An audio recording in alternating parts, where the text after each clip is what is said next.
Imagine you are sitting in a meeting. The room is tense, deadlines are tight, and out of nowhere someone looks at you and says, "You're the reason this team keeps falling behind."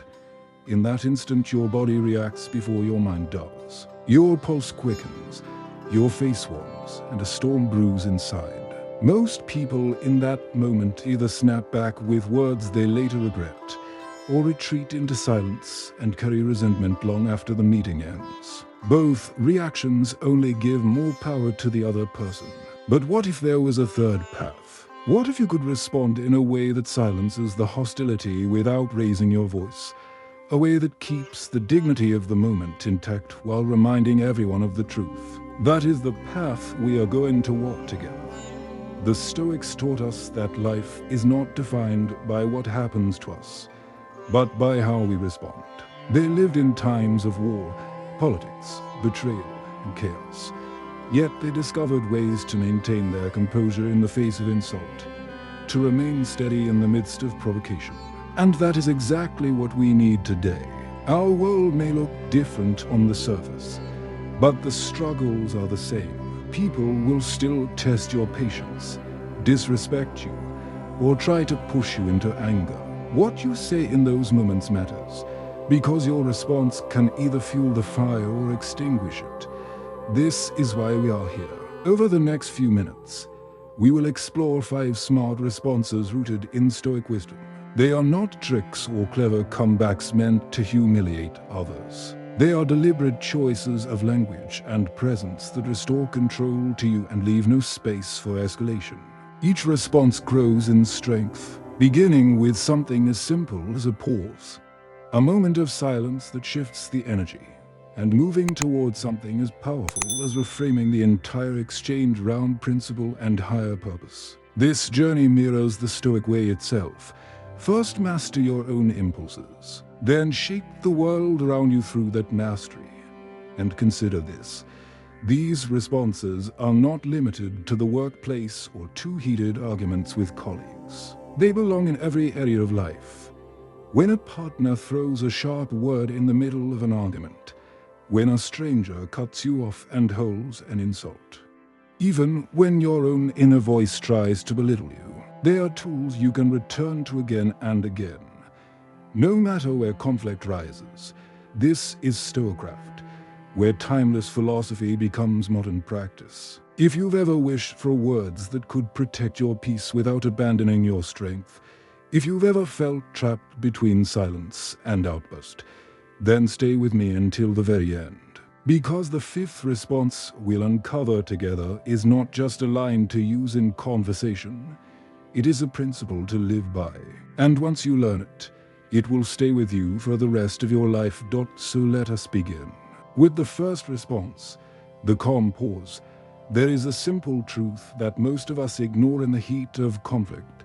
Silence can be stronger than speech. The first smart response is not a clever line or a polished argument. It is the pause, a deliberate, calm, grounded pause. For the Stoics, this was not a trick, but a discipline, a way of refusing to hand your power over to someone else's outburst. Epictetus reminded us that it is not events themselves that disturb us, but our judgments about them. And the pause is the space where judgment slows down, where the wave of emotion crests but does not crash.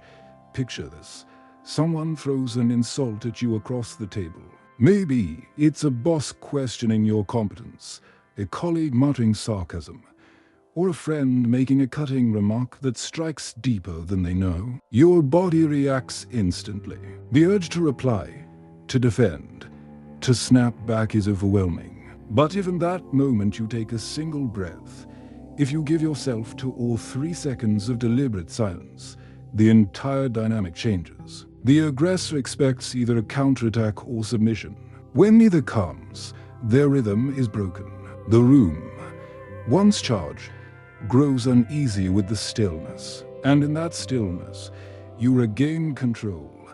Marcus Aurelius often wrote about the space between stimulus and response. He knew that in that space lies freedom, the freedom to choose virtue over impulse, The calm pause is your way of carving out that space in real time. Instead of reacting like a puppet pulled by strings, you cut the strings and stand on your own. But let's be honest, a pause is not easy. Silence feels heavy. 2 seconds can feel like 20. People may even lean in, waiting for you to explode. Yet that discomfort is your training ground. By holding the pause, you train your nervous system to stay present. You show yourself that you are not a slave to adrenaline. You reveal, quietly but firmly, that you decide the tempo of the conversation, not them. Consider a practical example. Imagine a heated negotiation where someone raises their voice and says, "This is ridiculous." You clearly have no idea what you're doing. Most of us would instantly defend ourselves. But the Stoic move is to pause, look them in the eye, and let the silence stretch just long enough for their words to echo back to them. Often, the person realizes the weight of what they said. The tension deflates, and when you finally speak, your voice is steady, your words chosen. You might say something as simple as, "Let's take a moment to clarify what really matters here." That shift is only possible because you paused first. In our modern culture, silence is often mistaken for weakness. People assume that if you don't fire back, you have lost. But think of the great leaders, negotiators, and thinkers. Their power often comes not from speaking the most, but from speaking last, after listening, observing, and choosing their words with care. Seneca himself advised that anger is like a fire. It burns hottest when fed quickly. A pause is like denying it oxygen. Here's a way to practice. The next time someone cuts you off in traffic and shouts through their window, resist the reflex to respond with a gesture or a glare. Instead, breathe.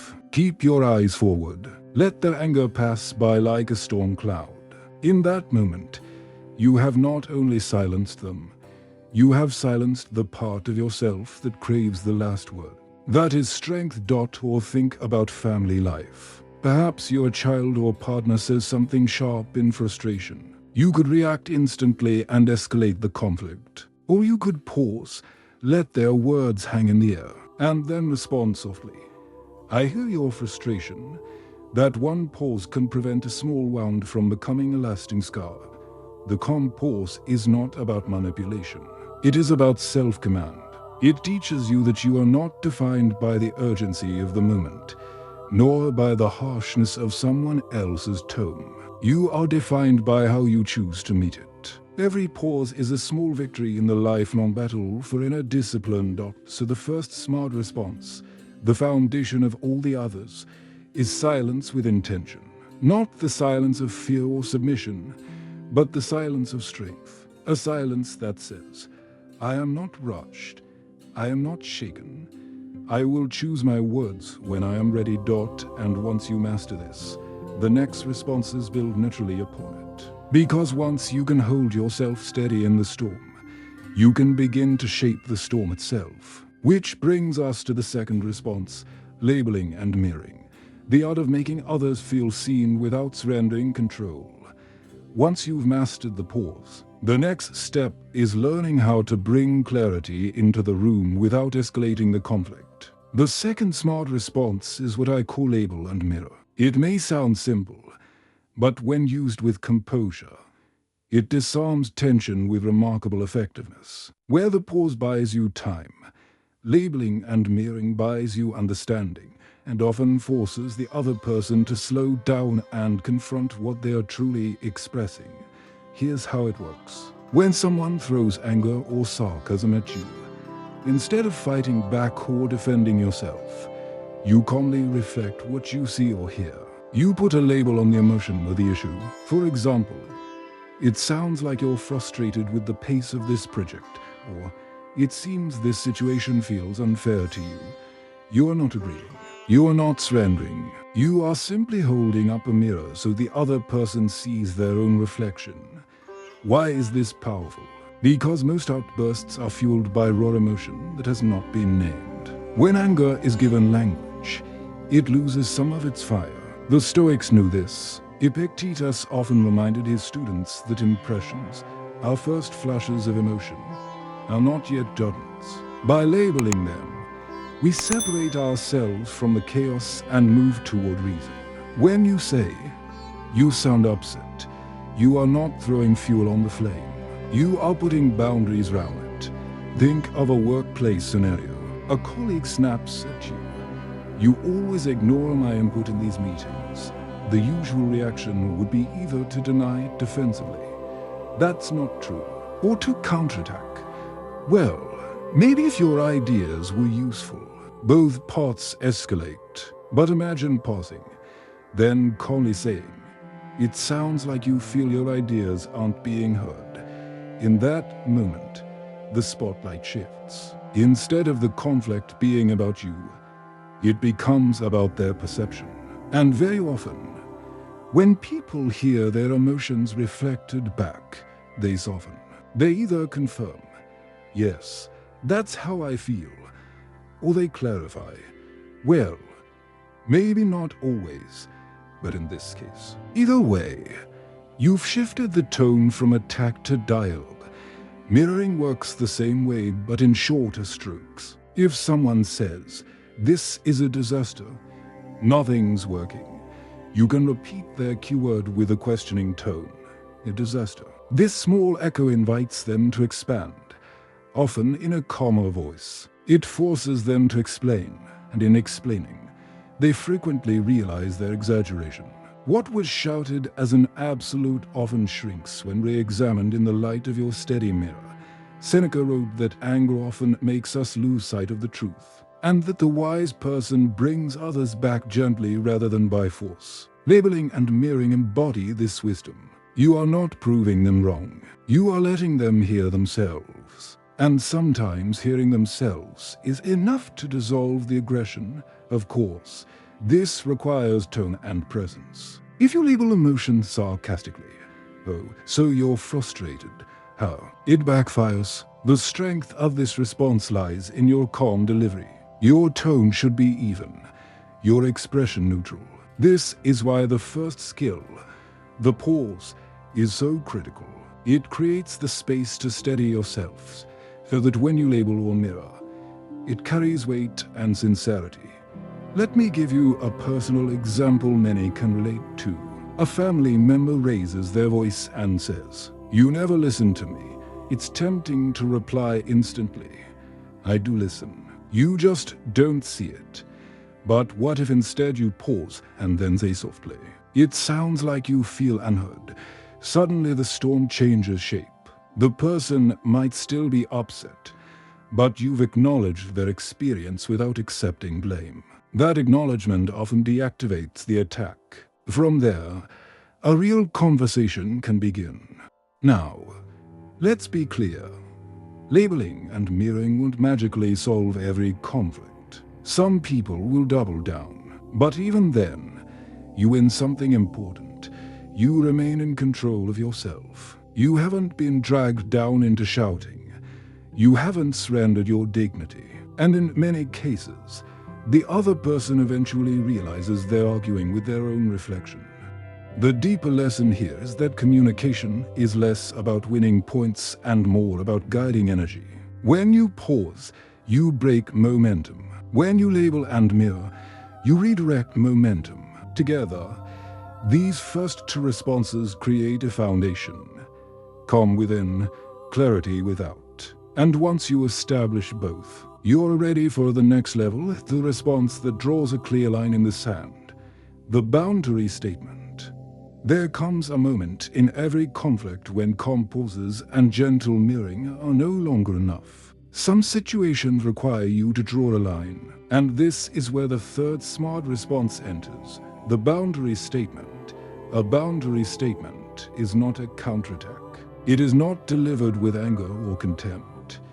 It is a clear declaration of what behavior you will and will not accept. In the language of Stoicism, it is the practice of self-respect expressed outwardly. Marcus Aurelius once reminded himself, "The soul becomes dyed with the color of its thoughts." If your thoughts are calm but your words allow abuse, you end up living in contradiction. A boundary aligns your inner composure with your outer stance. So what does it sound like? Imagine someone raises their voice at you, hurls an insult, or speaks to you in a way that undermines your dignity. Instead of shouting back, you respond with a firm, steady tone. I'm not okay with that tone. We can continue when we speak respectfully. Or, I'm willing to discuss this, but not if it involves insults. Notice the power here. You are not insulting them in return. You are not defending yourself in desperation. You are simply naming the condition under which the conversation can continue. This is important. A boundary statement does not beg for approval. It does not justify itself. It stands on its own. The message is simple. I will engage, but only within the framework of respect. Anything less is not worth my energy. In our modern world, boundaries are often misunderstood. People either avoid setting them out of fear of conflict, or they set them explosively when they finally lose control. The Stoic approach is different. It is to set boundaries early, calmly, and consistently.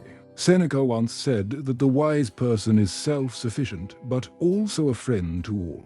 Setting boundaries is part of that balance. It protects your peace while keeping open the possibility of genuine connection. Consider a workplace example. You're in a meeting and a colleague interrupts repeatedly, dismissing your contributions with sarcasm. You could sit quietly and stew. You could snap back and escalate. Or you could calmly say, I'd like to finish my point before we move on. That is a boundary. Simple, clear, firm. And often, it shifts the entire dynamic.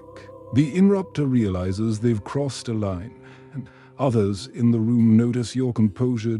Or think about a personal relationship.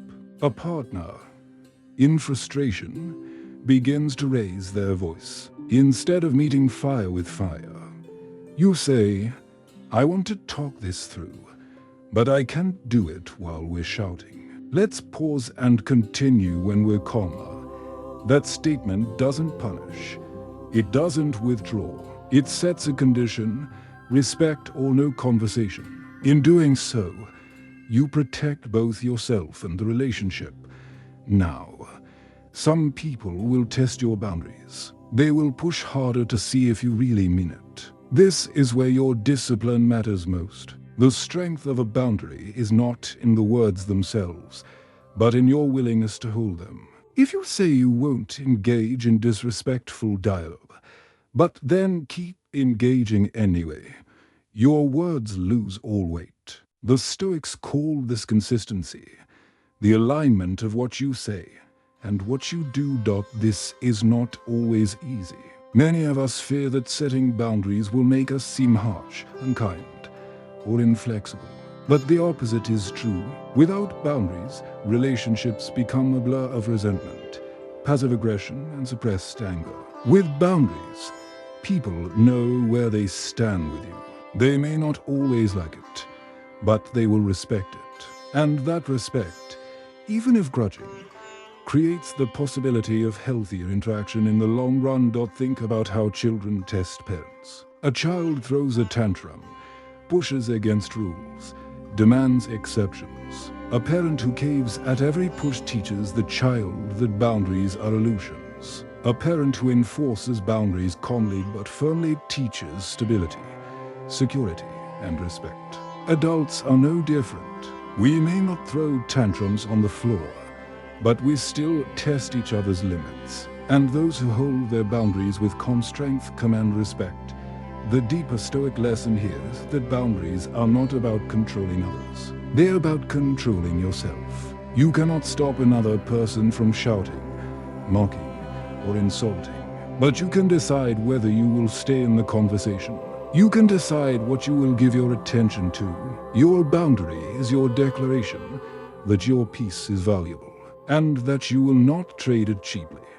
Epictetus said, remember, it is not he who reviles you or strikes you who insults you, but your opinion that these things are insulting at first glance. That might seem to suggest we should simply ignore all offense. But notice, Epictetus is not telling us to accept abuse. He is reminding us that our judgment shapes our experience, and in shaping that judgment, we gain the clarity to set boundaries wisely. The insult itself does not define us. Our response does. So the third smart response is this: a clear boundary, spoken calmly, held consistently. It does not seek to dominate. It does not seek to humiliate. It simply declares, I am willing to continue, but not on these terms. And in that declaration, you protect your dignity and remind the other person that respect is not optional. With the pause, you master your impulses. With labeling and mirroring, you redirect emotion toward clarity. And with the boundary statement, you claim the ground on which the conversation will take place. But what happens when the conflict is not about tone, but about confusion itself? When the disagreement grows murky, and people argue without even knowing what the real issue is. That is where the fourth response comes in, clarifying the standard. By now, you've learned to pause, to mirror emotions, and to set boundaries. These are powerful tools. But what about those moments when the conflict is not fueled by tone or anger, but by sheer confusion?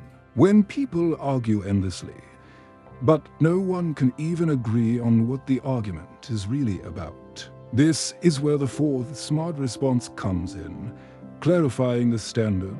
The truth is, much of human conflict rises not from malice, but from vagueness. We say things like, this isn't good enough, or you're being unfair, or that's not what I expected. But what do those words actually mean? What does good enough look like? What does fair mean in this context? Without clear standards, conversations spiral into blame, defensiveness, and endless circles. The Stoics understood this well. Marcus Aurelius constantly urged himself to distinguish between what was within his control and what was not, to break problems down into their essential parts, and to seek clarity where vagueness tempts chaos. So how does this look in practice? Imagine you are in a meeting and someone slams a report on the table, saying, this is unacceptable. The emotional pull is to defend yourself. I worked hard on this, or it's not my fault. The deadline was too tight. But that keeps the conversation in the realm of emotion and accusation. Instead, you can calmly respond. What does acceptable look like here? Can we define the standard we're aiming for? That question transforms the moment. Suddenly, the vague cloud of dissatisfaction has to be replaced by concrete expectations. And once expectations are named, you can actually work toward them. This response does two things at once. First, it lowers the temperature by moving the conversation away from personal blame and into objective territory. Second, it exposes when criticism is empty. If someone cannot define what good looks like, their complaint loses its force. You're no longer sparring with shadows. You're insisting on light. Consider another example. In a relationship, your partner says, you never support me. Those words sting, and the reflex is to deny or to counterattack. That's not true. I support you all the time.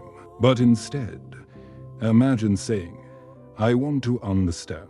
What does support look like for you in this situation? That simple question shifts the entire energy. It shows willingness to listen, but it also requires specificity. It invites your partner to define their needs rather than accuse your character. And in that clarity, healing can begin. This technique is deeply Stoic because it reflects the discipline of reason over passion. Seneca warned that anger thrives on exaggeration.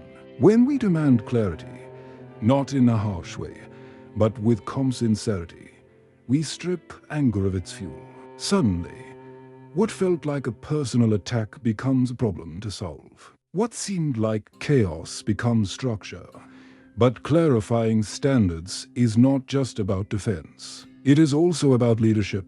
Think of the leaders you respect most. They don't settle disputes by shouting louder. They settle them by asking questions like, What's the outcome we're trying to achieve? Or what would success look like here? These questions bring people back to shared goals and objective criteria. In doing so, they move the group from division to alignment.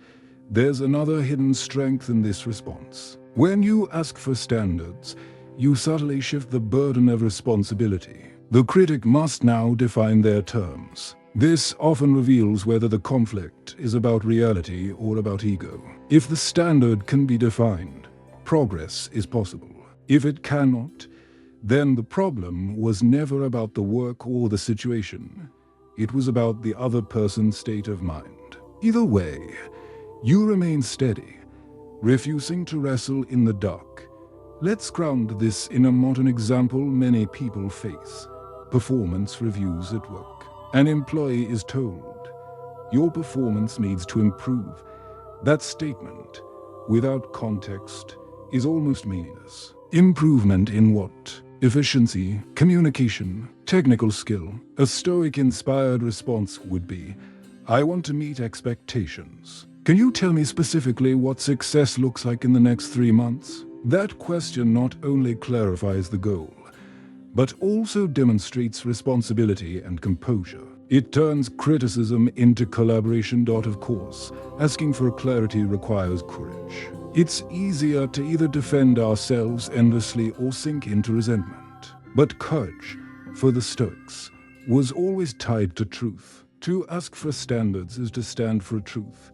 Not your version, not their version, but the shared reality that can be named and measured. In personal life, this plays out in subtle ways too. Suppose a friend accuses you of being distant. Instead of snapping back, "I'm busy, you know that," you can say, "What would being present look like to you?" Perhaps for them it's a weekly call. Perhaps it's showing up for important events. Either way, the vague becomes specific, and in the specific, you find the possibility of action.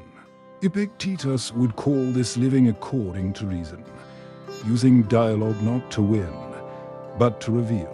When you clarify standards, you refuse to fight ghosts. You insist on speaking about reality, and in doing so, you often end conflicts before they truly begin.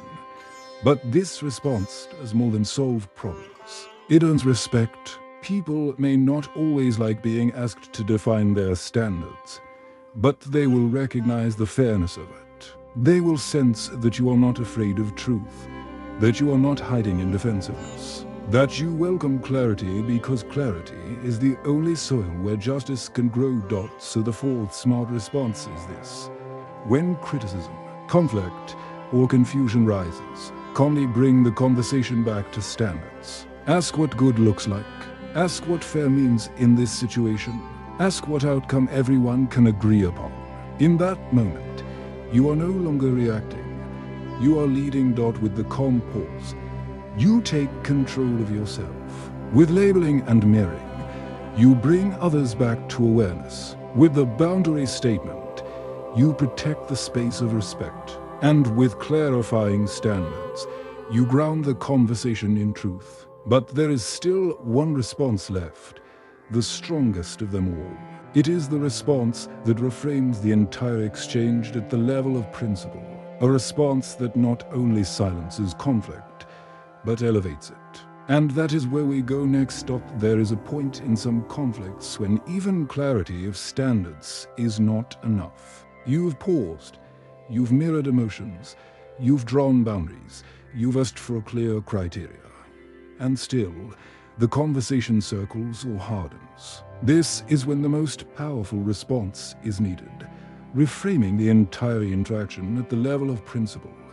A principle reframe means pulling the discussion out of the personal, out of the immediate clash of egos, and reminding everyone of the higher ground. It is not about proving yourself right. It is not about humiliating the other person. It is about anchoring the moment in values that stand above both of you. Values that cannot be argued against without revealing smallness. Think of a heated team meeting. Accusations fly, voices rise, and frustration builds. You've tried to clarify the standard, but the group remains stuck. This is when you might calmly say, Let's remember, the goal here isn't to attack each other. The goal is to solve the problem in front of us.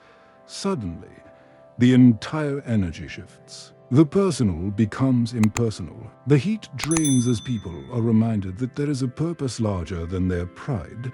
Marcus Aurelius lived by this approach. Over and over in his meditations, he reminded himself to act according to virtue, wisdom, justice, courage, and temperance. When insulted, he did not ask, "How can I win this fight?" but "What action is in line with justice and reason?"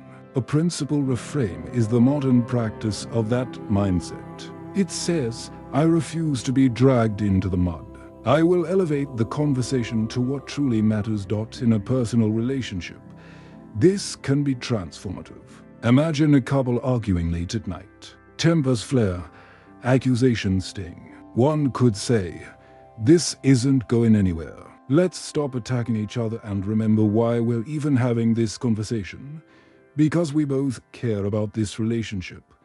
That reframing does not deny the pain, but it places the pain in a larger context. It shifts the battlefield from me versus you to us versus the problem, and often that shift is enough to dissolve hostility. In the workplace, a principle reframe might sound like, "Let's focus on what's fair to the client," or "At the end of the day, the standard should be the truth, not who wins the argument." These statements are difficult to oppose. Who wants to argue against fairness, against truth, by appealing to principle? You silence not by force, but by elevation. But here is the key. For this response to work, it must be authentic. If you use principles as weapons, quoting fairness or virtue with sarcasm, you will be exposed as manipulative. The power of this response lies in sincerity. It requires that you yourself believe in the principle you invoke. If you say, "We should focus on respect," you must embody respect in your tone. If you say, "Let's stick to the facts," your own contributions must be factual. This is why the earlier responses matter. The pause, the mirror, the boundary, the clarification. They prepare you to stand on principle without hypocrisy. There's another dimension here. Reframing at the level of principle often silences the part of the conflict that is unspoken. Beneath many disputes lies fear. Fear of being disrespected, fear of being ignored, fear of being treated unfairly. When you reframe round principle, you address those fears indirectly. You signal that you are not here to belittle, but to uphold what is just. And that assurance can be more disarming than any counter-argument. Think of Epictetus, who taught his students that we are actors in a play written by a higher order. Our role is not to dictate the script, but to perform our part with virtue. In moments of conflict, a principle reframe is a way of stepping into that role. You remind both yourself and others that there is a script larger than this argument, the script of truth, fairness, duty. And when you speak from that place, even the fiercest opponent often falls quiet. Let's look at a concrete example. Imagine a public argument where someone accuses you harshly in front of others. You're dragging this project down. You're the problem here. The instinct is to defend yourself passionately. But you take a breath, pause, and then say, "We are all responsible for making this project succeed."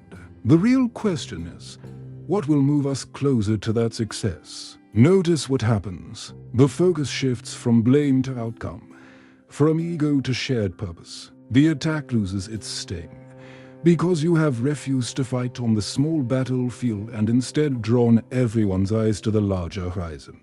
Of course, not everyone will immediately agree. Some may resist, some may sneer. But here's the Stoic lesson.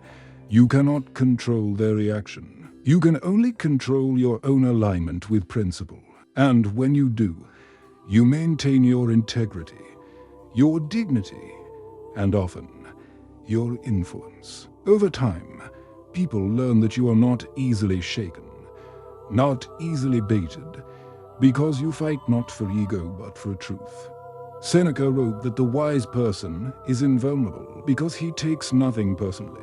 The principal refrain is that wisdom in action. It is the decision to speak from the high ground, not the trenches. And even if the other person does not concede, you leave the encounter with your composure intact and with the respect of those who witnessed it.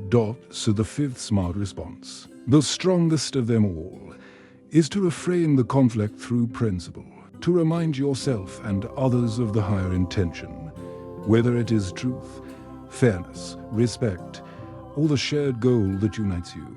This response silences not by force, but by elevation. It turns petty clashes into opportunities for clarity, and it reminds everyone present that dignity is not found in shouting the loudest, but in standing firmly for what matters most.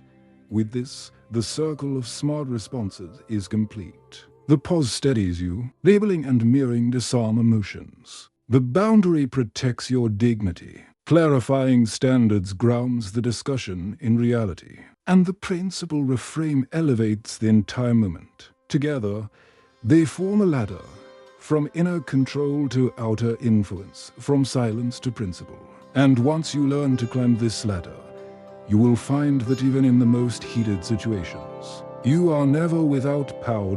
We have walked through 5 smart responses, each building on the other, each leading you from the heat of the moment back to the ground of composure. And now it is time to step back and see the whole picture, to reflect on what these responses mean not just as techniques, but as a way of living. Think of them as a ladder. The first rung is the calm pause. It begins with you, with your breath, your silence, your refusal to be pulled into the storm. Without this, nothing else holds. The second rung is labeling and mirroring, turning the fire of our emotion into words that can be seen and understood. This shows the other person that you are listening, even as you remain in control. The third rung is the boundary statement, the line you draw to protect your dignity and demand respect without losing calm. Then comes clarifying the standard, the move that drags vague accusations into the light of specifics, transforming conflict into dialogue. And finally, the highest rung, reframing through principle, elevating the conversation above ego and back toward truth, fairness, and higher purpose together. These responses form more than a set of tactics. They form a philosophy of interaction. They reflect what the Stoics always taught, that the true battlefield is not out there in the words and actions of others, but in here, in the choices we make in the space between stimulus and response. To master these responses is to practice the art of mastery itself. But mastery is never instant. It is forged in practice, in repetition, in the small moments of daily life. The pause, for example, can be practiced when someone cuts you off in traffic. The mirror can be tried in casual conversation when a friend vents about their day. The boundary can be set not only in heated arguments, but in subtle ways, choosing not to answer a call that drains your energy, or calmly saying no when your time is overextended. Clarifying standards can be woven into work meetings and family planning alike. What would success look like here? And the principal reframe can become the compass you carry in every discussion. What value is at stake here? What higher purpose can guide us? If you practice these 5 responses only in the rare, dramatic moments of confrontation, they will feel forced. But if you weave them into your daily rhythm, they become natural. They become part of who you are. And then, when the big storms come, you will not need to scramble for techniques. You will already be steady. The deeper truth is this: these responses are not about silencing others for the sake of victory. They are about silencing the chaos that usually takes over inside us. They are about refusing to let someone else's words dictate our state of mind. They are about living with dignity. And dignity, once cultivated, has a power that is undeniable. Marcus Aurelius reminded himself daily that other people's faults were not his to control. His duty was to act with justice, with reason, with composure. Seneca warned that anger makes us slaves, but calm reason makes us free. Epictetus taught that insults are powerless without our consent. These ancient voices still echo today, because human nature has not changed. We still struggle with pride, fear, anger, and disrespect. And we still have the choice to meet those struggles with wisdom or with impulse. So, as you leave this reflection, ask yourself, which of these 5 responses can you practice today? Where in your life is there a conversation waiting for the pause, the mirror, the boundary, the standard, or the principle? If you can answer that, you will know where to begin. The Stoic path is not about suppressing emotion, nor about dominating others. It is about finding the strength to remain calm, the clarity to remain fair, and the courage to remain principled. And when you do that, you do more than silence hostility. You lead, you inspire. You embody the kind of strength that no insult can shake. So now you have them. 5 smart responses that can turn conflict into composure and hostility into silence. But knowing them is not enough. They only come alive when you practice them. The next time you feel the sting of disrespect, the pull of anger, or the weight of unfair criticism, remember the ladder. Pause first, mirror with clarity, set your boundary, ask for standards, and if needed, refrain through principle. One response at a time, you shift the dynamic, and over time, you shift who you are. If this message has resonated with you, I invite you to carry it further. Try one of these responses in your next difficult conversation, and then reflect. How did it feel to respond differently?